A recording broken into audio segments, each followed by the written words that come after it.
When it comes to freelancing, few people can say they've done what I have. But literally, you can do it too, and it's just this simple. And to tell you how I went from charging only $35 to now commanding upwards of $1,500 for my artwork while you watch me draw this today, I want to give you a mountain of practical strategies so that you can do the same too, and you can build that business so that you can get double, triple, or even more than you ever imagined for your art too. Now, to lay the groundwork for this video, I just want to let you know first off, I come from very humble beginnings, okay? I do not come from a rich family. I don't come from a family of artists. I don't come from just anything that would have allowed me to propel and exceed beyond anybody else. I wasn't given special privilege or access to special people or artists or programs or anything like that. I've really built myself from absolutely nothing. And as I'll talk to you about later in this video, with zero following. I still to this day do not have a social media following. And that's okay. You don't need that, and we'll talk about why. And as you're gonna go ahead, and especially for you freelancing, and if you're struggling right now, like you probably are, and that's why you're watching this video, you want more for your art. You deserve more for your art, but you're not able to get it yet. And you're not sure what is that clear road to get there because nobody else tells you. Well, my friend, I will. My name is Sean, welcome to the Art Mentor. If you've never met me before, I used to be an absolute nobody, and now I have a thriving art business, and I don't just take commissions once in a while, I do it all of the time on top of my normal art job. And I want to teach you how you can do the same too, and this is going to be a big, massive dump of just practical tips, actual advice for how you can price your stuff up, how you can find better clients, what you can do as well. And throughout this, I'm gonna give you actual examples of things that I have done to level up my pricing so that you can go ahead and use this framework for yourself too. So if you're ready to power up your pricing, this is how I did it and how you can too. So at the outset here, one of the things I wanna just convey to you very honestly is that there's no shame in any pricing that you currently have. I don't care how cheap you are charging people, regardless of what you have accepted, because you've taken money from a client, and that's their hard-earned money, however much or as little hard work they had to do to earn it. You owe them a great product. And so one of the things that I started to do, especially very early on, and I wanted to take this seriously, like you do too, is to not work to the level to which I'm being paid. Because if you are working to the level you're being paid, let's just be honest, you're not gonna put in the best effort into it, and you're not gonna produce the best result. And so my mindset around this that I did literally from the start was that I don't care how much money I'm getting paid, I'm gonna work like I am being paid what I want to be paid. And what this does is it's going to open up doors for you, and a lot of doors actually, as we kind of go through the rest of this video. But it's going to go ahead and set your mind right so that you can actually attract the people who are going to want to pay you for that, and for you to produce the artwork that is worthy of it. So if you're getting paid only $5, let's say you're doing $5 commissions off Fiverr right now, okay? Again, no hate. You should work like you're getting paid $100. If you can't seem to get past $100, work like you're getting paid $200 or $300. And the reason why is because you working to your paid amount is one of the worst caps and limitations for you to just dump out early when you emotionally don't feel like doing it anymore, okay?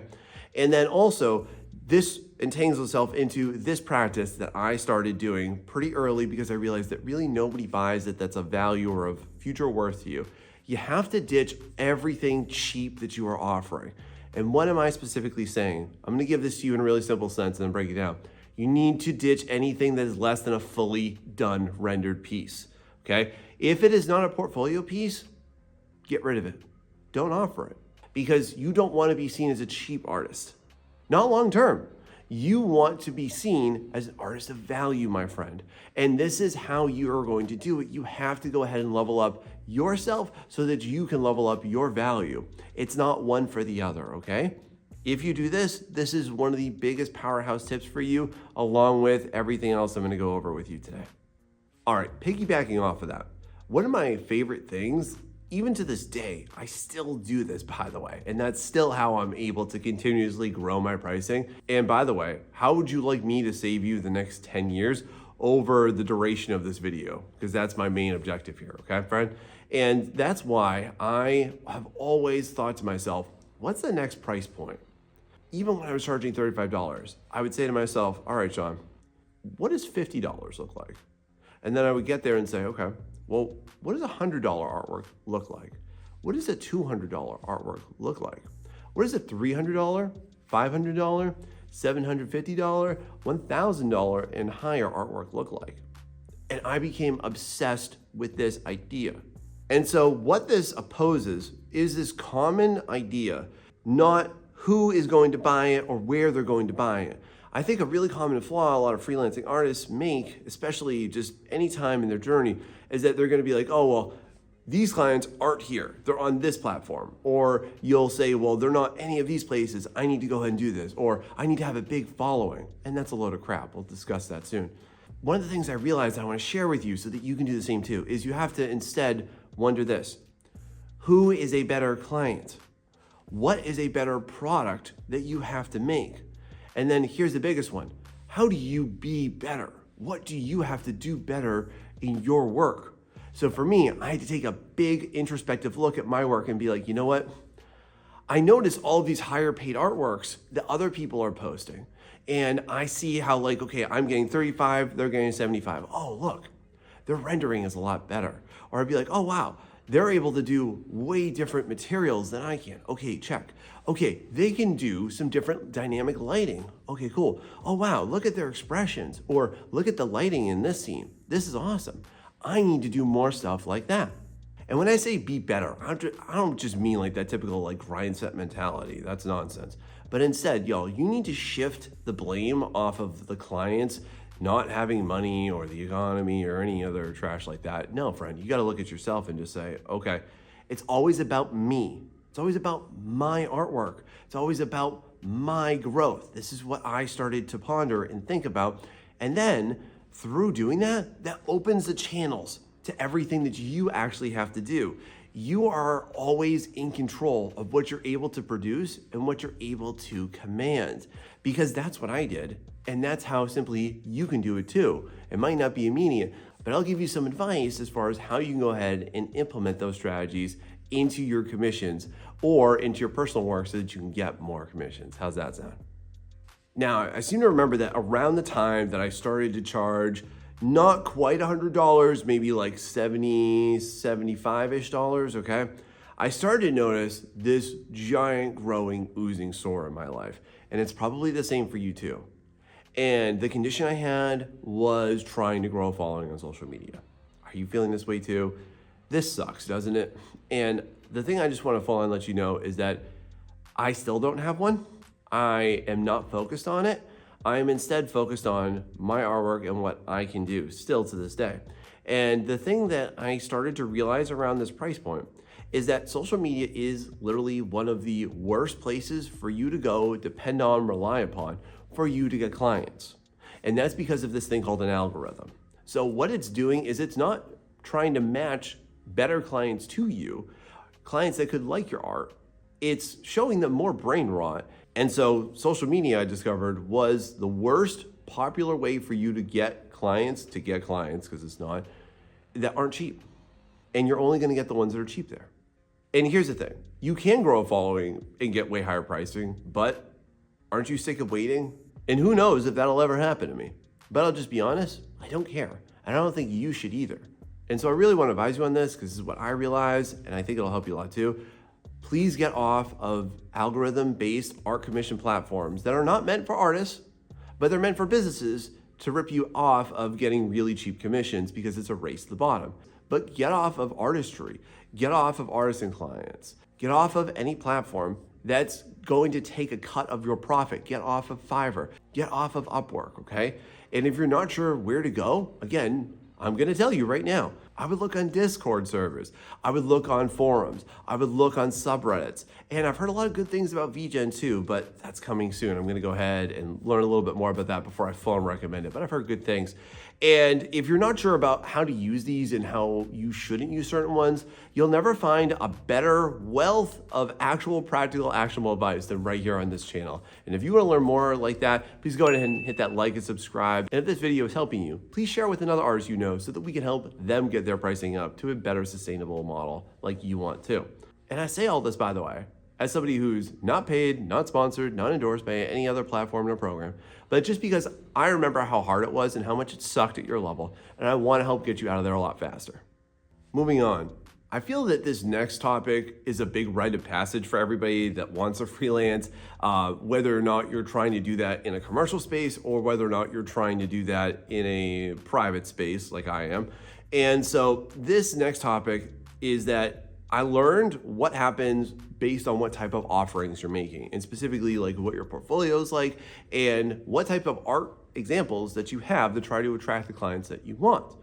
And the biggest thing that I learned is that I started off by doing whatever. And I would just be like, okay, well, here's like a Neko Shrine Maiden girl. Oh, here's like a Space Ranger. Oh, here's like this magic thing. I don't even know what it is. And one of the things that I learned is that, okay, I could try to get everybody, but there's 8 billion people in the world with 8 billion interests. And to be honest, I don't want to appeal to some of them. You know what I mean? And so around this price point that I started to deal with around like $100, $150 is that I learned you have to niche down. You have to, in other words, pick a lane and stick with it. And this is a scary topic, but I kind of want to walk you through how I did it. I started off, like I said, doing the dumbest thing ever, which is just offering whatever. And I would just say like this or that, yeah, whatever you got. I felt like the burrito of artwork. I was like, whatever you want, yeah, just put that in there. I can do that too. And then I started to go into sci-fi military. And I really started to get into this based on one client who kept on commissioning me. And I got more of it from other people too. It was kind of cool. But then I realized, you know what? This isn't very fun, and this isn't exactly what I want to do. I kept on wanting to make knights and witches and like magic and stuff. And so I started to bridge into fantasy. And that supported me for about another like $100, $150 more. And then I realized, you know what? I need to go even deeper than this in a niche. And so that's when I picked up Dungeons and Dragons. And so that's been able to support me literally for years now. And I do this just based on, again, private clients, okay? And again, as somebody who doesn't have a bunch of followers, and even on this channel, you might look at my thousands of people that supposedly subscribe to me. And I know only 70% of you are actually subscribed to me that keep watching my stuff. So please support the channel, like, subscribe. I appreciate you so much for that. And nonetheless, like I've never gotten any D&D commissions off of this platform either. And so by doing that, that opened up a lot of doors to me. That actually scratched my itch. And if you're like not sure, how do you do this? How do you niche down? All right, I made an entire video for you, by the way. It's down in my description. You can watch that after this video. But hang on to this first because I want to let you know the truth about this. A lot of people will advise you cast a wide net, tons of offerings, okay? And it's trash advice because here's the actual truth. When you have expansive offerings, you think that you have expansive potential. But in actuality, you have scarce potential. And to put this into another context, that's like having a job resume that has 50 jobs and you can demonstrate yourself like you're somebody who can't hold a job for more than a few months for the last 10 years. You look like a risk. And so to an art client, you are a risk by having way too diverse of an offering with way too many styles, with way too many genres. And so that's why I learned that you have to pick one style in one genre, settle into that, and that's where you're gonna call home. And that's also, by the way, what's gonna support your home financially. Next, here's a big topic that you are going to come up against, especially if you are somebody right now who's already been doing this for a little bit, okay? I just wanna let you know at the outset that like every artwork that you get paid for, you're gonna love getting paid for it, but I seem to remember around like the 200 to 300 mark, which is very exciting. And I remember being able to actually tell my wife that and actually like get a really good reaction. It's like, whoa, my God, that's awesome. Good for you, Sean. And I remember feeling that it just started to turn into work. And that was kind of like the reason why I wanted to get away from doing work is so that I could do more art. And then my art became my work. And this is when I started to deal with this conundrum. And I realized the only way to get through this is that you have to own every single artwork. And I don't mean with rights, I mean with what you are actually doing. You have to find something in every single artwork, my friend, that you will actually like, that you will actually enjoy, and you will actually labor to. Because I don't know if you just don't do it enough or you haven't been doing it long enough, but I'm just gonna be brutally honest with you. It will devolve into work. And even right now, even as I can command 4 figures for my artwork, it's still work for me. It's fun work, but it's still work. And here's what I mean by that. So just take a look at this image right here, okay? So this is just a scene of like a hill giant that's invited this D&D party back to her cabin, and she's making some food for them that she thinks is good, but as you can tell by their expressions, they are disgusted by it, okay? I'm just gonna be brutally honest with you. The client on this was extremely demanding, and they were a little bit tough to satisfy. And you're gonna deal with this too. It started to feel like it wasn't my work, it was their work, and I just had to produce it. And I had to distract myself away from that. It's a good thing, I already knew how to do this. Here's how I did this. So what I started to do was just launch into and to just focus on certain aspects that I really liked. So for example, I really liked making the food in this. It was really fun. I wanted to make really disgusting fantasy food. I'd never done that before. I also really wanted to focus on the humor of the scene. I'd never really done humor scenes. I'd done a lot of dark and serious scenes before. So I was like, this is really fun. So I chose, hey, focus on this and then make sure everything pays the same amount of respect to it. Also, what I didn't like in this was the fact that there's a dragon eating a chicken down here, and I absolutely hated this idea. So what I did was I chose to strategically, because you probably didn't notice it before, did you? I chose to just darken it a lot. You see that? So I chose to just focus on the things that I liked in the artwork. Moving on to another one. Here's one of a boy walking down a road with his giant griffin cat. I don't really remember what it's properly called, but it's his buddy, let's call it that. And I really wanted to, and I'm gonna tell you this, this was a nightmare for me. I literally rendered that background so many times, and even now as I look at it, like I'm not 100% proud of it, and I know I could do it better now, but I'm choosing to walk away from it for a little bit. But back to my point here, I had to own something about this because it was absolutely frustrating to create that background. And the way I did that was as such, okay? I really wanted to focus in to that nice, warm, tender moment, as you can see right here, between the cat nuzzling his friend. And I think back to when I drew this, and I actually think that this aligned to the fact that both my cats passed away at that time. And I just remember like this was a very common way that cats will like kind of nuzzle up against you. And that's what I wanted to do. I wanted to like bring that experience. That was very fresh in my mind. I missed that. And I started to just focus into that coloring expression and make sure that the rest of the piece had a warm atmosphere. And I felt pretty satisfied with that. And so to you, I want to challenge you. What are you doing in your artwork that's actually going to make you like it and make you like working on it? Because any amount of paid work, it's still work. Doesn't matter how high or low it is, but any payment becomes work, and it's just that simple, and that's why you have to combat it by owning it.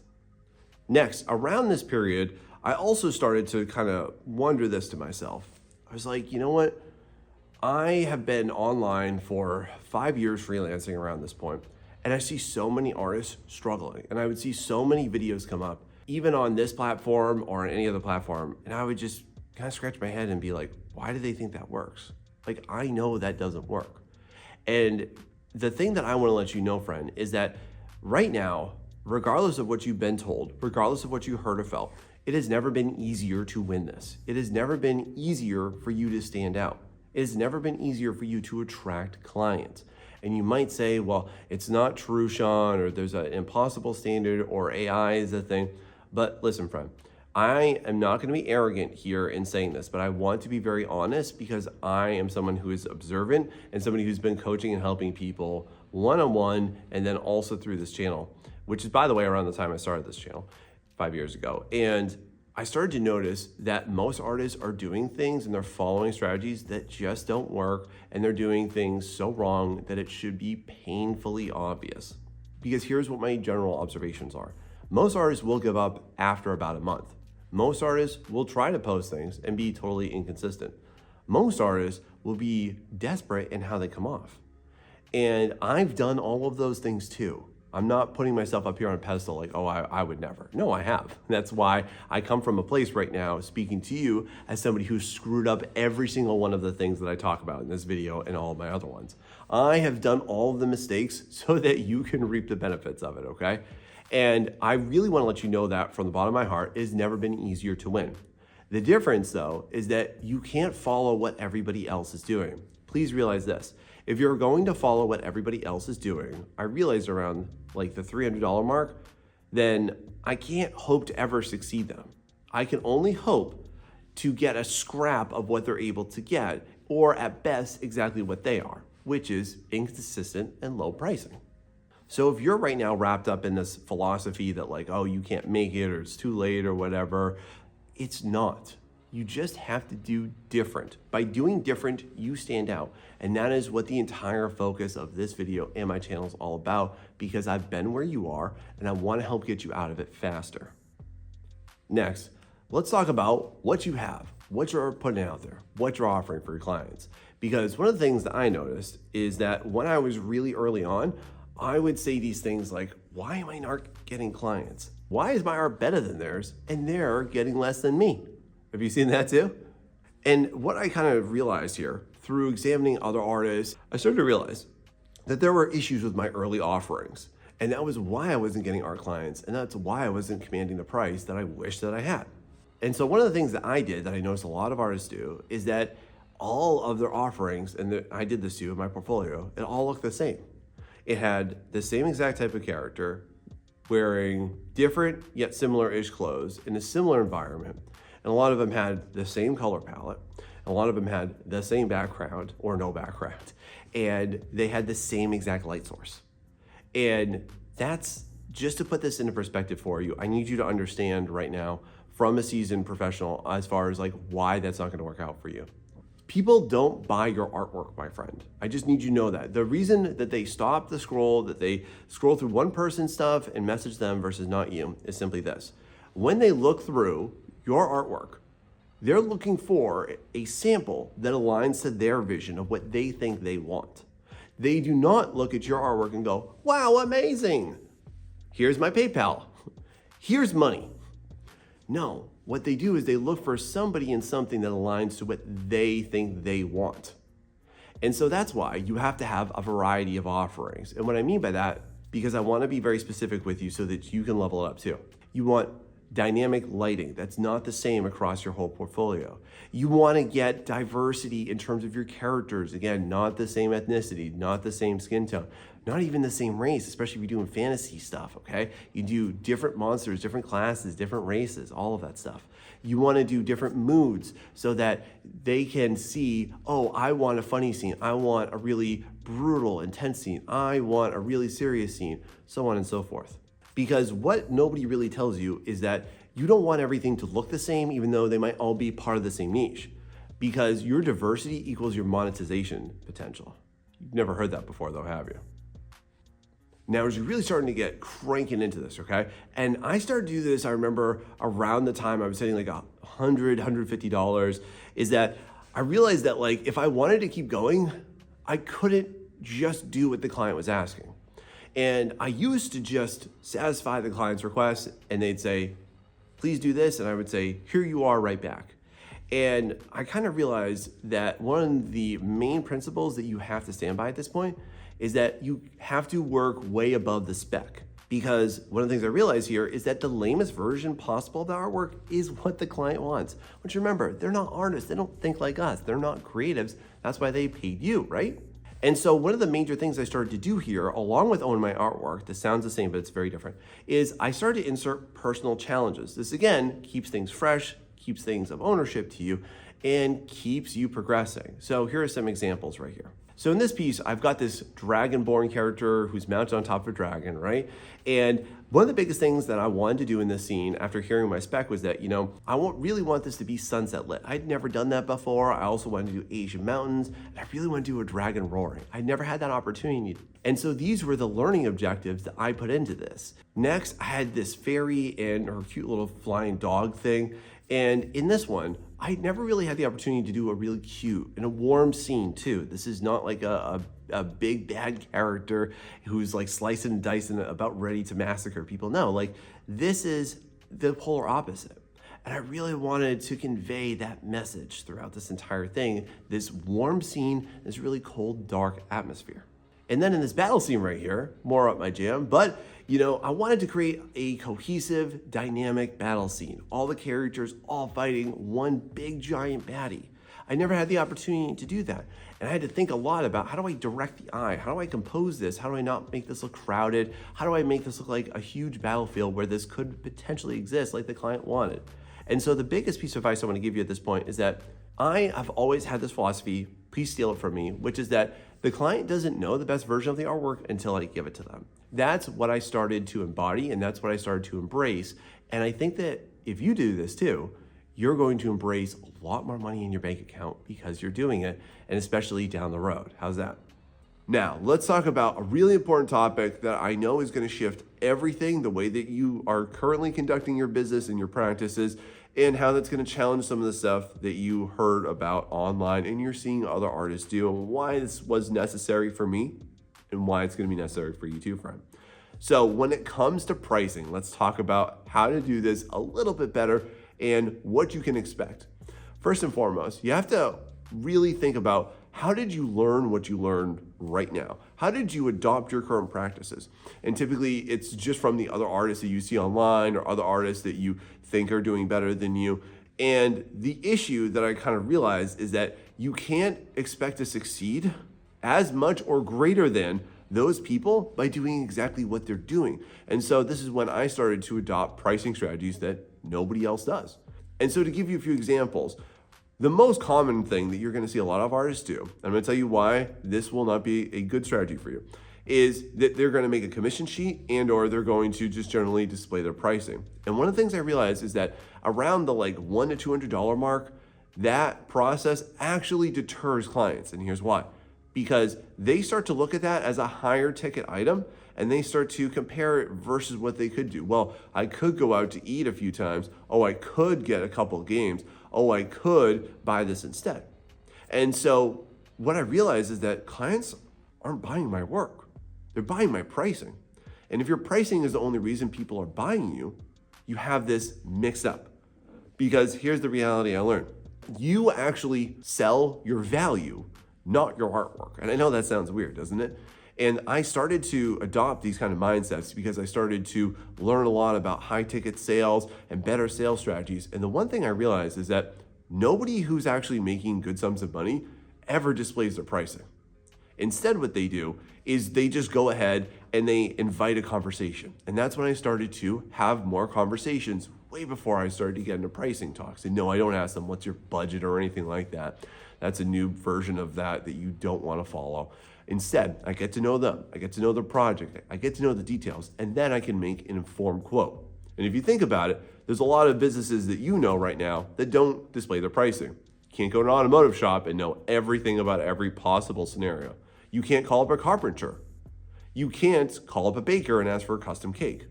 So therefore, why do we think that us as artists have to adopt that poor pricing strategy? This will kneecap you, I learned. And then I also learned and started to practice this. Are you taking deposits? Because around the time that I started to hit $200 to $300, I realized this. People don't generally have a few $100 that they can just drop on a dime, most of them. A lot of times, I do get full upfront payment. But in those instances where they say, yes, I want to work with you, but I don't have the money right now, I would say, okay, cool. Do you have a $50 deposit? Okay. Do you have a $100 deposit? And even for you that's only taking $100 commissions, hey, great. Can you go ahead and put down a $25 deposit? This secures the commission instead of being promised maybe money. I hate maybe money more than anything. And then also when I was starting to really up my pricing, especially $200 to $300, especially when you're $300 plus, sometimes you get that client that's that's too much. Okay, cool. Let's step it down. Okay, let's not do the full illustration. Let's minus that background. Can we do that? Okay, let's take that full character in the background. Can we do a half character? Okay, can we do a bust of it? And through walking through that, because the client's already invested into talking with me, it becomes a pretty easy sell. And then two, one of the things I started to do was I learned that every single price tag that I want, I was only willing to take a 20% cut. And so what that means is that let's say that somebody came to me and I quoted them $400, I would say, okay, look, the minimum I'm willing to accept this for is $320, and that's it. And you have to establish that baseline because that's a level of respect for yourself, and that's how you're gonna price up. And it's okay, as we'll talk about in a minute, for that client to walk away. And so the next thing I also learned too, and I started to adopt so that you can too, is that you need to price up every single time. It is absolute lunacy for me to think that you are stuck at the same exact pricing for 2 years. If that is the case and you're stuck at your current pricing for more than 3 months, and you've been getting consistent work for that, even if it's like one commission a month, you have full permission to go ahead and do that. You don't need a following. You don't need fanfare. You don't need anything. Give yourself permission and do it, because that's what I did. And thank God I did that, because otherwise, if I still followed those poor practices, I would not be where I am today. Now, let me talk to you about a topic that honestly discourages most artists, but I learned how to reframe it, and I want to do the same thing for you. So when you're going to be talking to clients, and again, especially as you come up in price, doesn't matter how much you are, just to be perfectly honest, however much you're priced right now, if you're $20, if you're $1,000, you are going to get clients that will not be able to afford you. You are going to get clients that are going to think that you're too pricey. And I know from so many artists that they think that that is a bad thing. And when you get that client that you even go through the process like I'm suggesting, and you have a conversation with them, and then you're gonna say to yourself, oh, that was a waste of time. Man, I invested so much effort into that, and I didn't even get anything out of it, right? And I used to have that, and then I kind of shifted my mindset, and here's my reframe I want to offer you. You have to earn the no. You have to expect that it is inevitable that every single client that comes your way, you are not going to actually sell to. You are not going to actually hook them. They're not going to commit to it. It is inevitable. Listen, my friend, you are an artist. You are not a taco. You cannot please everybody, okay? And so, especially once you start to get up to 3 digits and into 4 digits, like, yes, you're going to get people that will say no. But if that discourages you, let me just put that into an external example outside of art so you can see how that's actually not uncommon. Like, just as an example, if you are an all-star NBA player, your average shot hit ratio is going to be about 40%. If you're a Major League Baseball all-star, you're going to be around 30 to 40% of the time that you're actually hitting that ball. Or if you've ever been exposed to sales training, you'll know this. Generally, 70% of the time, people will not buy from you. And then also too, just putting into my own perspective, like I have literally spoken to about 300 people for my one-on-one mentorship. And then therefore, about 90 people have actually come on board with it, and it's helped change their lives. And if you want to learn about that too, go ahead and check it out down below in the description. And on that, I could look at that and say, oh man, I lost 210 people. Oh God, I suck. But here's the real version of this one. That's practice. That's proving ground, okay? And to be honest with you too, just on the reverse end of this, if everybody that you talk to is saying yes to you, that's a clear indicator that, as I learned, you're too cheap and you're taking on too much work. And the focus of this, y'all, is not to get more work. The focus of it is to get less clients for a higher price tag. Not to just get busy. You need to form an art business, not an art busyness. You hear? Because if you let that defeat you, then I just want to be honest, you're going to experience that similar failure in other aspects of life that aren't even related to art. So don't let that be you. Next, here's a big topic that honestly, like nobody told me, but I started to figure this out as I was going up in pricing. Because look, you can't just have like the same type of artwork with the same type of skills and expect to just get like triple and 10x the pricing that you're currently getting right now.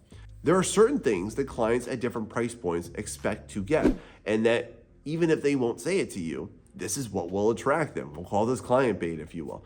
And so I'd never really been exposed to this one, but I figured it out and I put it all together for you in this video right here. So go ahead and go check it out and learn exactly what our clients buy at every single pricing level. And hey, if this helped you, please share with somebody that you know. See you next time.